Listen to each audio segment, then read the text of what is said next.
नमस्कार साथियों, Rathore GS academy में आप सभी का स्वागत है। कौन सा चैप्टर चल रहा था? नागरिकता चल रहा था, जिसको कि सिटीजनशिप कहा जाता है। ठीक है, 8वां चैप्टर है। आज सेकंड लेक्चर होगा। इससे पहले क्या हो गया?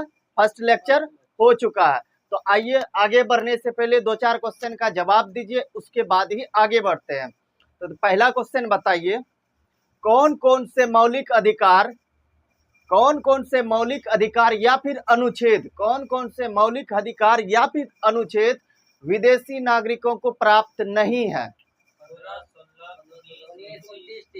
बिल्कुल, ये बात। और एक बात हमें आप ये बताइए कि शत्रु देश के जो विदेशी नागरिक होंगे उनको कौन कौन से जो है ना मौलिक अधिकार प्राप्त नहीं होंगे?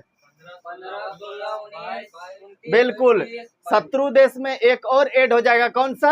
22। ठीक है, और मित्र देश में 15, 16, 19, 29 तक। ठीक है, इसके अलावा जितना भी मौलिक अधिकार है 12 से 35 तक में सभी मौलिक अधिकार विदेशी नागरिक को भी प्राप्त है। लेकिन 15, 16, 19, 29, 30 आपको मित्र देश के विदेशी नागरिक को प्राप्त नहीं है, और शत्रु देश को और एक प्राप्त नहीं है। उसमें क्या जोड़ लेना है? अनुच्छेद 22। तो अनुच्छेद 22 के विषय में आप क्या कह सकते हैं? अनुच्छेद 22 वैसा मौलिक अधिकार है जो किसको प्राप्त नहीं है? शत्रु देश के विदेशी नागरिक को प्राप्त नहीं है। ठीक है, प्राप्त नहीं है, इस बात को याद रखना है। उसके बाद आप हमें बताइए, हमने आपको बताया था कि कोई भी नागरिक जो कि 26 जनवरी 1950 के बाद भारत से पाकिस्तान चले गए, कहाँ चले गए? भारत से पाकिस्तान गए, पुनः पाकिस्तान से भारत आए, तो उनको जो नागरिकता दिया जाएगा किस अनुच्छेद के तहत दिया जाएगा? बिल्कुल, अनुच्छेद 7 के तहत दिया जाएगा। और वहीं पाकिस्तान से जो है ना आपको जो नागरिक भारत आएंगे उसको किसके तहत? अनुच्छेद 6 के तहत। अनुच्छेद 6 के तहत, इस बात को याद रखना है। और हमने आपको क्या बताया था? भारतीय मूल के नागरिकों को उसके नागरिकता के विषय में जानकारी कौन सा अनुच्छेद देता है? कौन सा देता है? अनुच्छेद 8 देता है। बिल्कुल, अनुच्छेद 8 देता है। और हमने आपको ये भी बताया था, अगर कोई व्यक्ति दूसरे देश की नागरिकता को ग्रहण करता है तो उसकी नागरिकता क्या हो जाएगी? समाप्त हो जाएगी। ठीक है, किसके तहत? अनुच्छेद 9 के तहत। और नागरिकता को केवल कौन समाप्त कर सकते हैं? संसद करते हैं। किस अनुच्छेद के तहत? 10 के तहत। किसके तहत? 10 के तहत। इस बात को भी याद रखना है। इस बात को क्या करना है? याद रखना है। अब आइए आगे बढ़ते हैं। यहाँ से हमने आपको बताया था कि किसी भी देश की नागरिकता को या फिर कह सकते हैं भारत की नागरिकता को कितने प्रकार से प्राप्त की जा सकती है? 5 प्रकार से प्राप्त की जा सकती है और 3 प्रकार से उसको समाप्त किया जा सकता है। तो आइए पहले 5 प्रकार से जो हम लोग प्राप्त करते हैं उसको विस्तार पूर्वक देखते हैं। वहां से क्वेश्चन पूछा गया है। ठीक है, वहां से क्वेश्चन क्या किया गया? पूछा गया। तो देखिए, नागरिकता कितने प्रकार से प्राप्त किया जा सकता है? 5 प्रकार से। कितने प्रकार से? 5 प्रकार से। इसमें पहला, आइए आराम से देखना है, समझा ना? यहाँ से क्वेश्चन पूछा गया। पहला आइए, जन्म के आधार पर नागरिकता। किसके आधार पर? जन्म के आधार पर नागरिकता। ध्यान से पढ़ना है, समझे ना? इस चैप्टर से हमेशा क्वेश्चन पूछा गया है और आने वाले किसी भी एग्जाम में जो है ना पूछा जाएगा।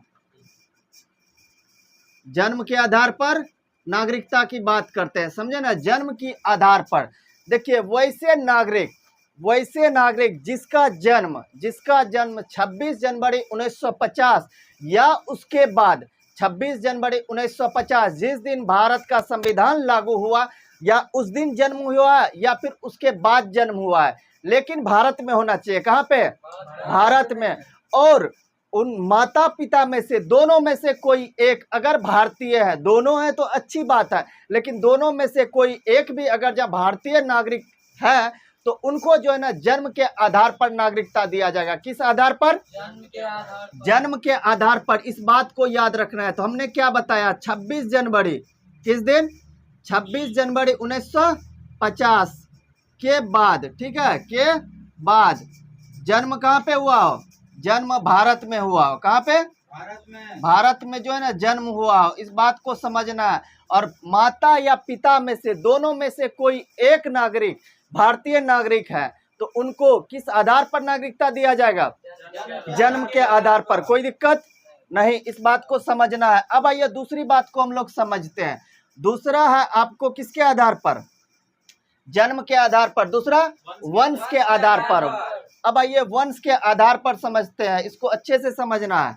वंश के आधार पर, वंश के आधार पर, वंश के आधार पर कैसे नागरिकता दी जाएगी, इस बात का जिक्र जो है ना करना है। तो आइए देखिए, वंश के आधार पर वैसे नागरिक जिनका जन्म 26 जनवरी 1950 को या फिर इसके बाद हुआ है, लेकिन शर्त है कि भारत से बाहर हुआ है। कहाँ हुआ है? भारत से बाहर। जन्म के आधार पर भारत में हुआ है, वैसे नागरिक जिनका जन्म 26 जनवरी 1950 या फिर उसके बाद भारत में हुआ हो, तो उनको जन्म के आधार पर नागरिकता दिया जाएगा। लेकिन वैसे नागरिक जिनका जन्म 26 जनवरी 1950 को या फिर उसके बाद भारत से बाहर हुआ है, लेकिन उनके माता पिता में से दोनों में से कोई एक अगर जहाँ भारतीय नागरिक है, तो उनको नागरिकता किस आधार पर दिया जाएगा? वंश के आधार पर दिया जाएगा। किस आधार पर? वंश के आधार पर दिया जाएगा। भारत से बाहर जन्म हुआ है, इस बात को समझना है। भारत से बाहर जन्म हुआ है, और यहाँ पे हमने क्या बताया? भारत में जन्म हुआ है। ठीक है, कहाँ पे? भारत में जन्म हुआ है, भारत में जन्म हुआ है। ठीक है, इस बात को समझना है, कंफ्यूज नहीं करना है। जन्म के आधार पर बोला जाएगा तो भारत में जन्म हुआ है, ठीक है, 26 जनवरी 1950 या फिर उसके बाद, लेकिन दोनों में से कोई एक अगर भारतीय है उनके माता पिता में से, तो उनको आपको नागरिकता जन्म के आधार पर। वही वंश के आधार पर, कंफ्यूज नहीं करना है, बार बार करें, कंफ्यूज नहीं करना है। वंश के आधार पर वैसे नागरिक जिनका जन्म 26 जनवरी 1950 को या फिर उसके बाद हुआ है, लेकिन शर्त है कि भारत से बाहर हुआ है। कहाँ पे? भारत से बाहर, और दोनों माता या पिता में से दोनों में से कोई एक भारतीय है। क्या है? भारतीय है। तो उनको किस आधार पर नागरिकता दी जाएगी? वंश के आधार पर। किसके आधार पर? वंश के आधार पर दी जाएगी, इस बात को समझना है। अब आइए किसके आधार पर? देशीकरण के माध्यम से। किसके माध्यम से? नहीं, पहले आइए आपको भूमिकरण के माध्यम, यानी कि भूमि का विस्तार करके। किसका करके? भूमि का विस्तार कह सकते हैं, या फिर भूमि का अधिग्रहण कह सकते हैं। क्या कह सकते हैं? भूमि का विस्तार। भूमि का विस्तार के माध्यम से जो है ना भारत की नागरिकता कैसे दी जाएगी, इस बात को समझना है। दो चीज समझ में आ गया है, जन्म और वंश के आधार पर आ गया। अब देखिए, आपको भूमि विस्तार के संदर्भ में समझना है। देखिए, अगर भारत सरकार किसी देश के भूमि को, किसी देश के जमीन को अगर जीत कर भारत में मिला लेते हैं, किसी देश की जमीन को, भूमि को जीत कर भारत में मिला लेते हैं, और उस क्षेत्र में जो नागरिक रह रहे थे, वो भी भारत में मिल गए। किसमें मिल गए? भारत में मिल गया, और उसको जो नागरिकता दिया जाएगा भूमि विस्तार के माध्यम से दिया जाएगा। किसके माध्यम से? भूमि विस्तार के माध्यम से दिया जाएगा। मिलाने के बाद एक अधिसूचना जारी किया जाएगा, और उन सभी को अधिसूचना जारी करके एक तरह से ही उसको नागरिकता दी जाएगी। इस बात को समझना है। भूमि विस्तार को क्या बताया हमने? भारत सरकार किसी देश के जमीन को या फिर भूमि को जीत कर क्या करना है? भारत में मिला लिया, और उस क्षेत्र में जो भी नागरिक रह रहे थे वो भारत के नागरिक कहलाएंगे। क्या कहलाएंगे? भारत के नागरिक कहलाएंगे। बताइए, कोई दिक्कत? बिल्कुल नहीं, इस बात को समझना है। अब आइए समझ सकते हैं, जैसे देखिए पाकिस्तान का समझ लीजिए, कोई शहर समझ लिए, जैसे उसका शहर है एक, आपको लाहौर समझ लीजिए। लाहौर को अगर जब भारत सरकार जीतकर भारत में मिला लेती है, लाहौर में जो भी नागरिक रह रहे थे वह नागरिक कौन कहलाएंगे? भारतीय नागरिक कहलाएंगे, और उनको जो है ना एक अधिसूचना जारी करके भारत की नागरिकता दी जाती है। इस बात को समझना है। अब आइए चौथी बात करते हैं। किसकी बात करते हैं? चौथी बात करते हैं देशीकरण के माध्यम से नागरिकता। किसके माध्यम से? देशीकरण के माध्यम से। देशीकरण के माध्यम से नागरिकता, इसको समझिएगा, ये इंपॉर्टेंट है, समझे ना। माध्यम से नागरिकता, इससे पहले जो था वो तो सबको आता है, समझे ना, उसमें कंफ्यूज भी नहीं करता है। लेकिन आपको पढ़ना है देशीकरण के माध्यम से, समझे ना। यहाँ से क्वेश्चन 90% पूछे जाने की संभावना रहता है। देशीकरण और पंजीकरण के माध्यम से जब नागरिकता नहीं, देशीकरण अलग है, पंजीकरण अलग है, इस बात को समझते हैं। देखिए देशीकरण के माध्यम से कैसे नागरिकता दिया जाएगा और देशीकरण के माध्यम से नागरिकता को प्राप्त करने का कितने शर्त है, इस बात का जिक्र करते हैं। आइए इसको जानते हैं। देशीकरण के माध्यम से अगर कोई व्यक्ति नागरिकता को प्राप्त करना चाहते हैं तो उसको लेकर 5 शर्तें हैं। कितना शर्तें? 5 शर्तें हैं। इस बात को पहले आप ध्यान दीजिए। 5 शर्त है। कितना शर्त है? 5 शर्त है। आइए पहले शर्त की बात करते हैं। पहले शर्त में इसमें यह है कि अगर आप देशीकरण के माध्यम से नागरिकता प्राप्त करना चाहते हैं, पहले तो आपको वयस्क होना पड़ेगा। क्या पर होना पड़ेगा? वयस्क होना पड़ेगा, यानी कि 18 साल पूर्ण होगा। कितना? 18 साल। वयस्क का उम्र कितना निर्धारित किया गया? 18 साल। मतदान करने का जिसको उम्र कहा जाता है। पहले क्या करना पड़ेगा? वयस्क होना पड़ेगा। क्या करना होगा? वयस्क होना पड़ेगा। इसके साथ ही साथ देखिए, वयस्क के साथ साथ इसका चरित्र भी अच्छा होना चाहिए। क्या होना चाहिए? चरित्र, यानी कि कैरेक्टर अच्छा होना चाहिए। क्या होना चाहिए? कैरेक्टर अच्छा होना चाहिए। अगर ये दोनों चीज उनका सही है तो उनको भी क्या किया जाएगा? देशीकरण के माध्यम से नागरिकता दिया जाएगा। अब देखिए 5 शर्तों में से एक शर्त हमने बताया। अब आइए दूसरी शर्त की बात करते हैं। देखिए दूसरी शर्त यह है कि अगर आप देशीकरण के माध्यम से नागरिकता को प्राप्त करना चाहते हैं तो संविधान के प्रति आपको सच्ची श्रद्धा और निष्ठा रखना पड़ेगा। क्या कर रखना पड़ेगा? सच्ची श्रद्धा और निष्ठा रखना पड़ेगा। किसके प्रति? संविधान के प्रति। किसके प्रति? संविधान के प्रति। इस बात को समझना है। हमने क्या बताया? 90% यहीं से क्वेश्चन पूछने की संभावना होता है। देशीकरण और पंजीकरण के माध्यम से जब प्राप्त किया जाता है। अब आइए तीसरी बात करते हैं। किसकी बात करते हैं? तीसरा शर्त के बारे में इसकी बात करते हैं। देखिए अगर आप देशीकरण के माध्यम से नागरिकता प्राप्त करना चाहते हैं तो इसका तीसरा शर्त यह है कि संविधान में जो है ना 22 भाषा को दिया गया मान्यता। कितने भाषा को? 22 भाषा को। हमने आपको बताया था मूल संविधान में 14 भाषा है। उसके बाद कितना? 8 भाषा को जोड़ा गया। पहला आपको 15वां भाषा हमने आपको बताया था सिंधी। क्या बताया था? सिंधी, जिसको कि 21वां संविधान संशोधन 1967 के माध्यम से जोड़ा गया 15वीं भाषा के तौर पर। वहीं आपको हमने और 3 भाषा बताया था। नमक याद कराया था। क्या? न से हो गया नेपाली, ठीक है, म से हो गया मणिपुरी, क से हो गया कोंकणी। इसको जोड़ा गया 71वां संविधान संशोधन 1992 के माध्यम से। 18 हो गया। उसके बाद 21 और 71 को जोड़िए, कितना हो जाएगा? 92 संविधान संशोधन के माध्यम से जो ना 4 भाषा को जोड़ा गया था। बोडो, डोंगरी, संथाली, मैथिली। टोटल कितना हो गया? 22 भाषा। अब देखिए इन 22 भाषा में से किसी एक भाषा का उनको जो अच्छा जानकार होना चाहिए। क्या होना चाहिए? मतलब संपूर्ण जानकार होना चाहिए। अगर आप हिंदी जानते हैं तो हिंदी आपको पूर्ण रूप से आना चाहिए।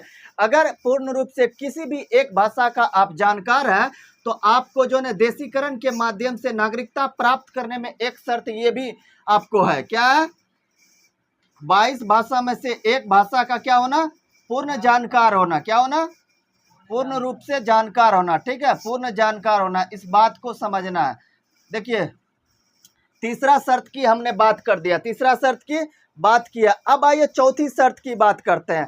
वह देखिए अब चौथी शर्त में आपको ध्यान क्या रखना है, इस बात को देखिएगा, थोड़ा नोटिस कीजिएगा इस बात को। देखिए अगर आपको उस देश का नागरिक होना है, आपको उस देश का नागरिक होना है जिस देश में देशीकरण के माध्यम से नागरिकता दी जाती हो। आपको उस देश का नागरिक होना है जैसे हम समझ लीजिए भारत है। भारत का अगर जब हम अन्य देश की नागरिकता को ग्रहण करना चाहते हैं, पहले भारत सरकार जो है ना आपको यह कहे कि हाँ हम भी देशीकरण के माध्यम से नागरिकता देंगे। अगर आप जिस देश में रहते हैं उस देश में अगर जहाँ देशीकरण के माध्यम से नागरिकता दी जाती है तो उसको भी आपको क्या करना पड़ेगा? सेटिस्फाई करना पड़ेगा। तो चौथा शर्त कौन सा हो गया? चौथा शर्त कौन सा हो गया? आपको उस देश का होना है जिस देश में देशीकरण के माध्यम से नागरिकता दी जाती हो। ठीक है, उस देश का होना है, समझे ना? उस देश का होना हो जिस देश में होना हो जिस देश में देशीकरण के माध्यम से नागरिकता दी जाती हो। देशीकरण के माध्यम से नागरिकता दी जाती हो। ठीक है, इस बात को समझना है। नागरिकता दी जाती हो, ठीक है, इस बात को समझना। चौथा शर्त समझ में आ गया? कोई दिक्कत इसमें बताइए, किसी प्रकार का कोई दिक्कत नहीं होना चाहिए। अब किसी भी, जैसे देखिए हम समझ लीजिए पाकिस्तान का कोई भी देश अगर जहाँ देशीकरण के माध्यम से नागरिकता प्राप्त करना चाहते हैं तो पाकिस्तान में यह प्रावधान होना चाहिए कि पाकिस्तान से अगर जहाँ कोई देशीकरण के माध्यम से नागरिकता प्राप्त करना चाहिए उनका उसके संविधान में यह प्रावधान होना चाहिए कि हम भी देशीकरण के माध्यम से नागरिकता देंगे। यह प्रावधान उनके संविधान में होना चाहिए, समझे ना। अगर उसके संविधान में नहीं है तो आप देशीकरण के माध्यम से नागरिकता प्राप्त नहीं कर सकते हैं। यह एक महत्वपूर्ण शर्त है, यह एक महत्वपूर्ण शर्त है, इस बात को आपको समझना है। उसके बाद देखिए पांचवी शर्त के बारे में हम बात करते हैं। देखिए अपने देश की नागरिकता त्याग दे और इसकी सूचना भारत सरकार को दे दी। अगर आप देशीकरण के माध्यम से नागरिकता प्राप्त करना चाहते हैं, पहले क्या करना पड़ेगा? अपने देश की नागरिकता को क्या करना पड़ेगा? परित्याग करना पड़ेगा। और यह सूचना आप भारत सरकार को दीजिए। किसको? भारत सरकार को दीजिए। अगर यह सूचना उसको जाता है, इसके माध्यम से भी आपको क्या मिलेगा? देशीकरण के माध्यम से नागरिकता प्राप्त कर सकते हैं, ठीक है, इस बात को याद रखना है। परित्याग करना है और उसके बाद इसकी जानकारी किसको देना है? जानकारी भारत सरकार को देना है, इस बात को समझना है। जानकारी भारत सरकार को देना है, जानकारी भारत सरकार को देना है, भारत सरकार को देना है, ठीक है। अब बताइए कितने प्रकार से नागरिकता प्राप्त कर सकते हैं? पहले तो ये बात बताइए, कितने प्रकार से? 5 प्रकार से। हमने पहला बताया जन्म के आधार पर, किसके आधार पर? दूसरा बताया वंश के आधार पर, किसके आधार पर? वंश के आधार पर। तीसरा बताया हमने भूमि विस्तार के आधार पर, किसके आधार पर? भूमि विस्तार के आधार पर। चौथा याद रखना है आपको, किसके आधार पर? देशीकरण के माध्यम से अगर आप नागरिकता प्राप्त करना चाहते हैं तो आपको कितने शर्तों को फुलफिल करना पड़ेगा? 5 शर्तों को करना पड़ेगा। पहला आपको कौन सा शर्त हमने बताया? वयस्क होना चाहिए और उसका कैरेक्टर अच्छा होना चाहिए, समझा ना। दूसरा हमने क्या बताया? बिल्कुल, संविधान के प्रति जो है सच्ची श्रद्धा और निष्ठा होना चाहिए। दूसरा शर्त हमने ये बताया। तीसरा शर्त क्या बताया? बिल्कुल 22 भाषा में, भारतीय संविधान में जो है 22 भाषा को जो है ना मान्यता दिया गया है। इन 22 भाषा में से किसी एक भाषा का पूर्ण जानकार हो। क्या हो? पूर्ण जानकार हो।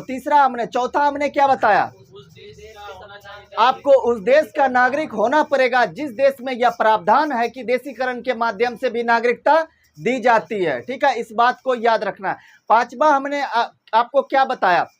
अगर आप जो ना आप नागरिकता को त्याग करते हैं, जैसे भारत की नागरिकता का परित्याग करते हैं, तो यह जानकारी सर्वप्रथम किसको देना पड़ेगा? भारत सरकार को देना पड़ेगा। तो यह 5 शर्त है आपको देशीकरण के माध्यम से नागरिकता प्राप्त करने का, समझे ना। इसको याद रखना, यहाँ से क्वेश्चन पूछा गया, यहाँ से क्वेश्चन क्या किया गया है? पूछा गया, याद रखना। अब आइए पंजीकरण के माध्यम से, 5वां कौन सा है? पंजीकरण के माध्यम से। यहाँ से हमेशा क्वेश्चन पूछा गया, हमने आपको पहले भी बताया, ठीक है, तो आपको ध्यान रखना है। पंजीकरण के माध्यम से नागरिकता प्राप्त करने का, देखिए आपको इस बात को समझना है, ठीक है। आइए देखिए पंजीकरण के माध्यम से देखिए आपको एक एग्जांपल देशीकरण में आपको याद रखना है। कौन सा याद रखना है आपको? देखिए हमने आपको कितना शर्त बताया? 5 शर्त बताया। कितना शर्त बताया? 5 शर्त बताया। अगर इन 5 शर्तों को भी अगर वो फुलफिल नहीं करता है, 5 शर्तों को भी अगर ये फुलफिल नहीं करता है, उनको भी नागरिकता दिया जाएगा, लेकिन उसका योगदान जो है ना आपको विश्व साहित्य में होना चाहिए। किस में होना चाहिए? विश्व साहित्य में होना चाहिए, या फिर विश्व शांति में होना चाहिए। किस में होना चाहिए? विश्व शांति में होना चाहिए, या फिर विश्व दर्शन में होना चाहिए। किस में होना चाहिए? विश्व दर्शन में होना चाहिए, या फिर मानवता में होना चाहिए। किस में होना चाहिए? मानवता में होना चाहिए। अगर इन सभी चीजों का ये जो इसमें अगर इन्होंने योगदान दिया है तो उनको भी जो है ना आपको भारत की नागरिकता दी जाएगी। जैसे आप याद रखते होंगे मदर टेरेसा को, किसको याद रखते हैं? मदर टेरेसा को शांति के क्षेत्र में जो है ना नोबेल पुरस्कार दिया गया था। किस क्षेत्र में दिया गया था? शांति के क्षेत्र में दिया गया था। कब दिया गया था? 1979 ईस्वी को दिया गया था। कब? 1979, 79, ठीक है। तो इन्होंने क्या किया, शांति के क्षेत्र में अपना योगदान दिया था। ठीक है, तो इनको जो है ना भारत की नागरिकता दिया गया। एकमात्र जो है ना आपको मदर टेरेसा है जिनको कि आपको शांति के क्षेत्र में इन्होंने योगदान दिया था, जिसके माध्यम से इनको जो है ना भारत की नागरिकता दिया गया था। इस बात को याद रखना। बताइए कोई डाउट अब? नहीं। अब आइए पंजीकरण के बारे में हम आपको बता रहे थे। देखिए पंजीकरण को आपको याद रखना है कि पंजीकरण के माध्यम से नागरिकता कैसे दी जाती है। देखिए कोई भी व्यक्ति अगर लगातार 7 वर्षों तक, कितना वर्षों तक? 7 वर्षों तक भारत में रह रहा है। कहाँ रह रहा है? भारत में रह रहा है। ठीक है, भारत में रह रहा है तो उसको जो है ना पंजीकरण के माध्यम से नागरिकता दी जाएगी। किसके माध्यम से दी जाएगी? पंजीकरण के माध्यम से। साथ ही साथ अगर कोई भारतीय पुरुष किसी विदेशी महिला से विवाह करती है तो उनकी पत्नी को भी जो है आपको पंजीकरण के माध्यम से नागरिकता दी जाएगी। इस बात को याद रखिए। हमने पहला क्या बताया? इसमें हमने क्या बताया? लगातार 7 वर्षों तक। इस बात को याद रखना है, लगातार, समझे ना? लगातार 7 वर्षों तक अगर वो भारत में रह रहा है। कहाँ रह रहा है? भारत में रह रहे हैं। ठीक है, 7 वर्षों तक भारत में रह रहे हैं, ठीक है। इस बात को याद रखना। कितना वर्षों तक? 7 वर्षों तक। और हमने आपको क्या बताया? साथ ही साथ अगर कोई भारतीय पुरुष विदेशी महिला से विवाह करते हैं तो उनकी पत्नी को भी जो है ना आपको पंजीकरण के माध्यम से नागरिकता दी जाएगी। किसके माध्यम से? पंजीकरण के माध्यम से। भारतीय पुरुष, ठीक है, किससे शादी करेंगे? विदेशी महिला से। ठीक है, विदेशी महिला से अगर जहाँ शादी करती है, महिला से विवाह करती है तो इनकी पत्नी को भी नागरिकता किसके माध्यम से दी जाएगी? पंजीकरण के माध्यम से। जैसे आप याद रखते हैं कि आपको याद रखना है, एग्जाम्पल में आपको सोनिया गांधी, कौन सा नाम याद रखना है? सोनिया गांधी। देखिए सोनिया गांधी जो है ना आपको सोनिया गांधी याद रखना है। सोनिया गांधी भारतीय मूल की नहीं थी, ये इटली की थी। कहाँ की थी? इटली की थी। लेकिन इन्होंने जो है ना आपको राजीव गांधी से विवाह किए थे। किससे विवाह किए थे? राजीव गांधी से, जिसके कारण इनको जो है ना आपको नागरिकता दी गई। अब बताइए सोनिया गांधी को जो नागरिकता दी गई है देशीकरण के माध्यम से या फिर पंजीकरण के माध्यम से? बिल्कुल पंजीकरण के माध्यम से। ये एग्जाम्पल याद रखना है आपको। यहाँ से क्वेश्चन पूछा गया, इस बात को याद रखना है। 4 याद हो गया। बताइए पांचवा हमने बता दिया। पांचवा में पहला हमने क्या बताया? शर्त लगातार 7 वर्षों तक भारत में रहना है। कितने वर्षों तक? 7 वर्षों तक। और उसके बाद क्या? साथ ही साथ भारतीय पुरुष को क्या, अगर विदेशी महिला से शादी कर लेते हैं तो उनको जो नागरिकता दी जाएगी किसके माध्यम से? पंजीकरण के माध्यम से। किसके माध्यम से? पंजीकरण के माध्यम से दी जाएगी। अब आइए नागरिकता समाप्त। हमने नागरिकता प्राप्त करने के विषय में बताया। हमने पहले बताया कि भारतीय नागरिकता को प्राप्त करने के लिए कितने प्रकार से प्राप्त कर सकते हैं? 5 प्रकार से। कितने प्रकार से? 5 प्रकार से कर सकते हैं। अब आइए नागरिकता को समाप्त कितने प्रकार से कर सकते हैं? समाप्त नागरिकता को, ठीक है, कितने प्रकार से हमने आपको बताया था?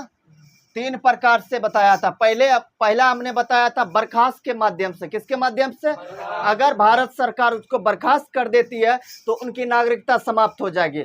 अगर उनको वंचित कर देती है तो उनकी भी नागरिकता समाप्त हो जाएगी। अगर वो स्वतः परित्याग करते हैं तो उनकी नागरिकता समाप्त हो जाए। देखिए स्वतः अगर जहाँ परित्याग करते हैं उसमें उसको कोई भी शर्त को फुलफिल करने की आवश्यकता नहीं है, ठीक है। लेकिन अगर बर्खास्त करते हैं, वंचित करते हैं, किस स्थिति में भारतीय नागरिक को बर्खास्त करेंगे, वंचित करेंगे, इन शर्तों के विषय में पढ़ना है, ठीक है। इन शर्तों के विषय में क्या करना है? पढ़ना है आपको। अब आइए आप बताते हैं परित्याग के विषय में। पहला इसमें आपको याद रखना, अगर देखिए हमने पहला शर्त उसमें क्या बताया था आपको, पंजीकरण में लगातार 7 वर्षों से भारत में रहेंगे। कितना वर्षों से? लगातार 7 वर्षों से, ठीक है। अब इसमें आपको पहला शर्त याद रखना है, समाप्त करने में बर्खास्त के माध्यम से, इसको याद रखना है, समझे ना, बर्खास्त के माध्यम से और वंचित के माध्यम से शर्त की बात कर रहे हैं, ठीक है। इन दोनों के माध्यम से कैसे समाप्त की जाएगी उसकी बात हम करते हैं। ठीक है, हमने पंजीकरण के माध्यम से बताया कि लगातार 7 वर्षों तक अगर आप भारत में रहते हैं तो भारत की नागरिकता दी जाएगी। अब देखिए, अगर लगातार, ठीक है, कोई व्यक्ति भारत से बाहर लगातार 7 वर्षों से बाहर है, लगातार 7 वर्षों से क्या है, बाहर है, तो उनकी नागरिकता समाप्त हो जाएगी। क्या हो जाएगा, बाहर है तो उनकी नागरिकता क्या होगी, समाप्त हो जाएगी। 7 वर्ष से लगातार रह रहे हैं तो पंजीकरण के माध्यम से नागरिकता मिल जाएगी, और 7 वर्ष से लगातार अगर जब भारत से बाहर रह रहे हैं तो उनकी नागरिकता क्या हो जाएगी, समाप्त हो जाएगी, समाप्त हो जाएगा। अब आइए दूसरे शर्त के बारे में बात करते हैं। अगर कोई व्यक्ति धोखे से भारत की नागरिकता को प्राप्त किए है, किससे, धोखे से, इस बात को याद रखना, धोखे से भारत की नागरिकता प्राप्त की है, ठीक है, और इसकी जानकारी भारत सरकार को मिल गई। किसको मिल गई, भारत सरकार को मिल गई, तो उनकी नागरिकता क्या हो जाएगी, समाप्त हो जाएगी, नागरिकता समाप्त हो जाएगी। इस बारे में आपको याद रखना है। ठीक है, इस बारे में अगर जहाँ कोई व्यक्ति धोखे से भारत की नागरिकता को ग्रहण की है तो उनकी नागरिकता, अगर उनकी नागरिकता के विषय में भारत सरकार को पता चल गया कि इन्होंने धोखे से भारत की नागरिकता प्राप्त की है, तो क्या होगा, उनकी नागरिकता समाप्त हो जाएगा, उनकी नागरिकता क्या होगी, समाप्त हो जाएगी। चौथा, हमने आपको यह भी बताया था, अगर भारत की नागरिकता को आप ग्रहण करना चाहते हैं तो संविधान के प्रति आपको सच्ची श्रद्धा और निष्ठा रखना पड़ेगा। अगर आप संविधान के प्रति सच्ची श्रद्धा और निष्ठा नहीं रखते हैं, सच्ची श्रद्धा और निष्ठा नहीं रखते हैं, तो इस संदर्भ में भी आपकी नागरिकता समाप्त हो सकती है। क्या हो सकती है, समाप्त हो सकती है। इस बात को याद रखना है। ठीक है, इस बात को क्या करना है,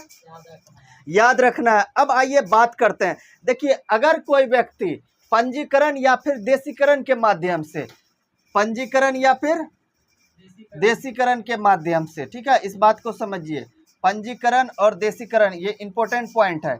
देशीकरण के माध्यम से कोई व्यक्ति नागरिकता को प्राप्त किए हैं, क्या किए हैं, नागरिकता को प्राप्त किए हैं, ठीक है, प्राप्त किया, लेकिन 5 वर्ष के अंदर, कितने वर्ष के अंदर, 5 वर्ष के अंदर, 5 वर्ष के अंदर अगर किसी न्यायालय के द्वारा उसको 2 वर्ष का सजा मिल गया या फिर 2 वर्ष से अधिक का सजा मिला है, कितना वर्ष का, 2 वर्ष या 2 वर्ष से अधिक का, 2 वर्ष या फिर 2 वर्ष से अधिक का उसको सजा मिला है, ठीक है, उसको सजा मिला है, तो इस संदर्भ में भी आपकी नागरिकता क्या हो सकती है, समाप्त हो सकती है। लेकिन आपको याद रखना है, किसके माध्यम से प्राप्त किए हैं, तो पंजीकरण और देशीकरण के माध्यम से अगर आप नागरिकता प्राप्त किए हैं तो 5 वर्ष के भीतर अगर आपके ऊपर कोई न्यायालय मुकदमा चलाती है, आपको 2 साल के लिए, 2 साल या फिर उससे अधिक वर्षों का अगर आपको सजा सुनाती है, तो उस संदर्भ में भी आपकी नागरिकता क्या हो जाएगी, समाप्त हो जाएगी। इस बात को समझना है। इस बात को देखिए, हमने समाप्त के विषय में आपको बताया और प्राप्त करने के विषय में बताया। यहाँ से 100% कोई भी आप पीसीएस तक का उठा के देख लीजिए, इससे बाहर क्वेश्चन कोई भी पीसीएस नहीं पूछा है, चाहे वो बिहार पीसीएस की बात हो या फिर यूपी पीसीएस की बात हो, उत्तराखंड पीसीएस की बात हो, अदर स्टेट की पीसीएस की बात हो, तो यहाँ से क्वेश्चन बाहर नहीं गया। तो आप निश्चित तौर पर ये निश्चित रहे कि यहाँ से क्वेश्चन अगर जहाँ पूछा जाएगा तो यहीं से पूछा जाएगा, इससे बाहर नहीं जाएगा। ठीक है, तो हमने आपको बताया प्राप्त करने के विषय में और समाप्त करने के विषय में, प्राप्त करने के विषय में और समाप्त करने के विषय में आपको याद रखना है। अब आइए थोड़ा अगला टॉपिक पढ़ते हैं, आपको आगे पढ़ते हैं, ओसीआई के बारे में पढ़ते हैं। किसके बारे में, ओसीआई, इसका फुल फॉर्म क्या होता है बताइए, इसका फुल फॉर्म क्या होता है ओसीआई का, ओवर सिटीजन ऑफ इंडिया। क्या होता है, ओवर सिटीजन ऑफ इंडिया। क्या होता है, ऑफ इंडिया। इस बात को समझना है, समझे ना, ओवर सिटीजन ऑफ इंडिया के विषय में आपको समझना है। इससे पहले हमने आपको बताया था किसके बारे में, याद कीजिए, बिल्कुल एनआरआई के विषय में हमने आपको क्या बताया था कि वैसे नागरिक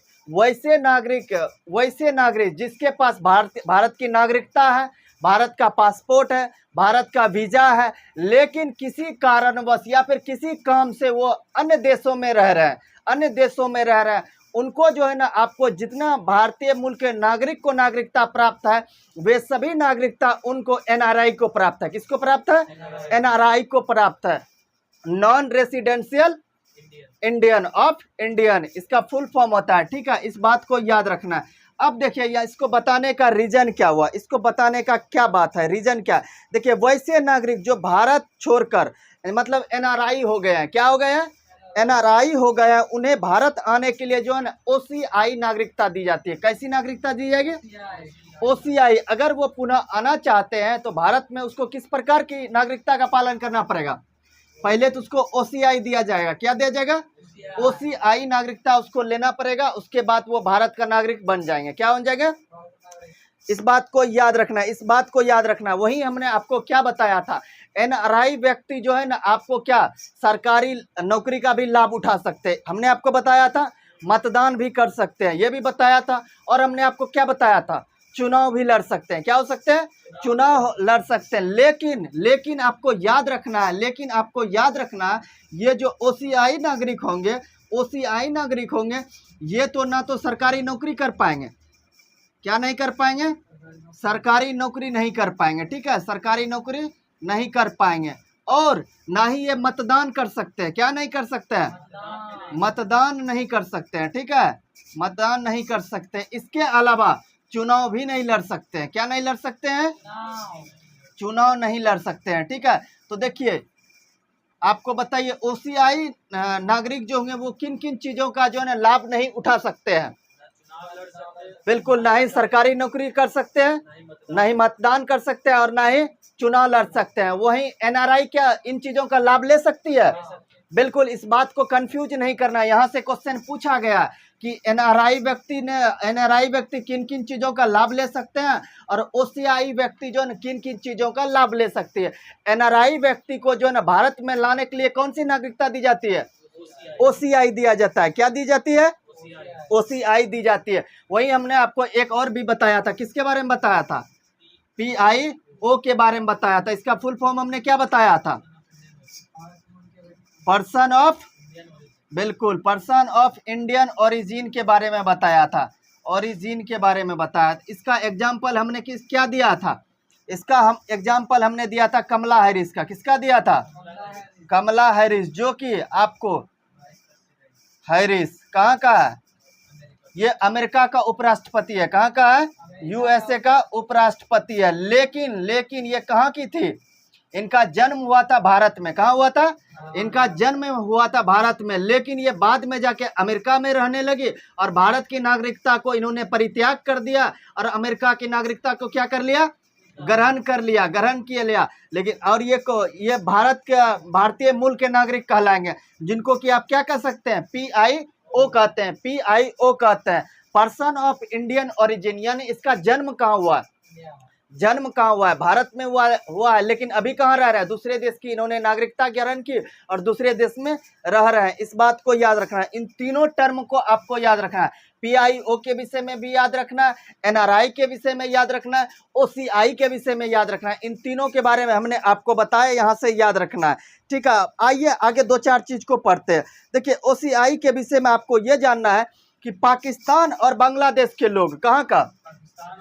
बिल्कुल, पाकिस्तान। ठीक है, पाकिस्तान और बांग्लादेश के लोग, बांग्लादेश के लोग को जो है ना ओसीआई नागरिकता नहीं दी जाएगी। क्या नहीं दी जाएगी?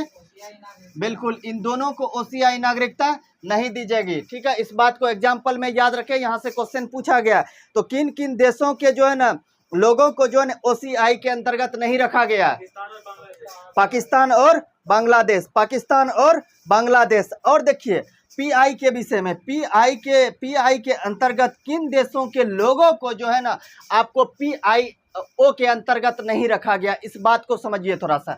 हमने ओसीआई के विषय में बताया, पाकिस्तान और बांग्लादेश के जो लोग होंगे उसको जो है ना ओसीआई के अंतर्गत नहीं रखा जाएगा। वहीं पीआईओ के अंतर्गत जो है ना आपको भारत का जितना भी पड़ोसी देश है, भारत का जितना भी पड़ोसी देश है उनको जो है ना पीआईओ के अंतर्गत नहीं रखा जाएगा। जैसे याद रखिए आपको पाकिस्तान, क्या याद रखिए? पाकिस्तान, अफगानिस्तान, क्या याद रखिए?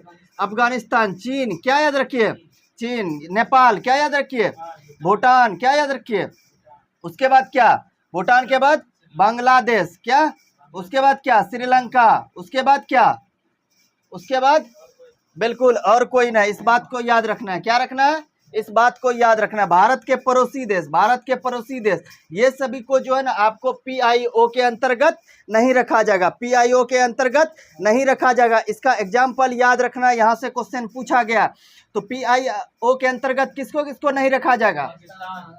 देखिए याद रखना है आपको, भारत का जितना भी पड़ोसी देश है, लेकिन सिर्फ म्यांमार को छोड़कर, किसको, म्यांमार और मालदीव को छोड़कर जितने भी पड़ोसी देश है सभी को जो है ना आपको पीआईओ के अंतर्गत नहीं आएंगे, पीआईओ के अंतर्गत नहीं। म्यांमार और किसको छोड़कर, मालदीव को छोड़कर, पाकिस्तान, अफगानिस्तान, चीन, भूटान, नेपाल, उसके बांग्लादेश, श्रीलंका, ये सभी जो है ना पीआईओ के अंतर्गत नहीं आएंगे। आपको बांग्लादेश और पाकिस्तान किसके अंतर्गत नहीं आएंगे, ओआईसी के अंतर्गत नहीं आएंगे, किसके अंतर्गत नहीं आएंगे, ओसीआई के अंतर्गत नहीं आएंगे। और देखिए आपको याद रखना है, एक दो बात याद रखना है। देखिए राष्ट्रपति के बारे में, किसके बारे में, राष्ट्रपति, जिसकी कि आपको न्यूनतम उम्र 35 वर्ष होना चाहिए, कितना होना चाहिए, 35 वर्ष होना चाहिए। उसके बाद देखिए वाइस प्रेसिडेंट यानी कि उपराष्ट्रपति, किसके बारे में, उपराष्ट्रपति। उसके बाद किसके बारे में, प्राइम मिनिस्टर, किसके बारे में। उसके बाद याद रखना है राज्यपाल के बारे में, किसके बारे में। ये सभी पदों का जो है ना आपको लाभ जो है ना केवल भारतीय मूल के लोग ही ले सकते हैं। कौन ले सकते हैं, भारतीय मुल्क के लोग ही ले सकते हैं। भारतीय मूल के लोग ही केवल राष्ट्रपति बन सकते हैं, उपराष्ट्रपति बन सकते हैं, और राज्यपाल बन सकते हैं, और प्रधानमंत्री बन सकते हैं, और प्रधानमंत्री बन सकते हैं। इस बात को याद रखना। देखिए और आपको एक बात याद रखने की आवश्यकता ये है कि देखिए भारतीय मूल की नागरिकता कभी भी समाप्त नहीं होती है। क्या नहीं होती है, भारतीय मूल की नागरिकता कभी भी, जिनको ओरिजिनल में भारतीय मूल के है, भारतीय मूल के, उनकी नागरिकता क्या होगी, समाप्त नहीं होगी। इस बात को याद रखना। देखिए हमने जितना भी आपको एक्स्ट्रा पॉइंट बताया नोट में, देखिए आप उसको लिख लेंगे, उसको क्या करेंगे, लिख लेंगे। ओआई के अंतर्गत कौन नहीं आएंगे, पीआईओ के अंतर्गत कौन नहीं आएंगे, उसके बाद कौन कौन जो है ना इन पदों का जो है ना लाभ ले सकते हैं, केवल भारतीय लोग ही ले सकते हैं। भारतीय मूल की नागरिकता कभी भी समाप्त नहीं होती है, इस बात को याद रखना। देखिए यह चैप्टर अब क्या हो गया, समाप्त हो गया। नागरिकता था, देखिए 2 क्लास हमने नागरिकता का लिया, और हमने आपको पहले बताया कि नागरिकता संबंधी जानते हैं 2 क्लास जो है ये अभी तक आप कोई भी क्वेश्चन बैंक उठा के देख लीजिए, चाहे वो बिहार एसएससी का हो, बिहार पुलिस का हो, बिहार दरोगा का हो, पीसीएस तक की बात करते हैं, पीटी तक की बात करते हैं।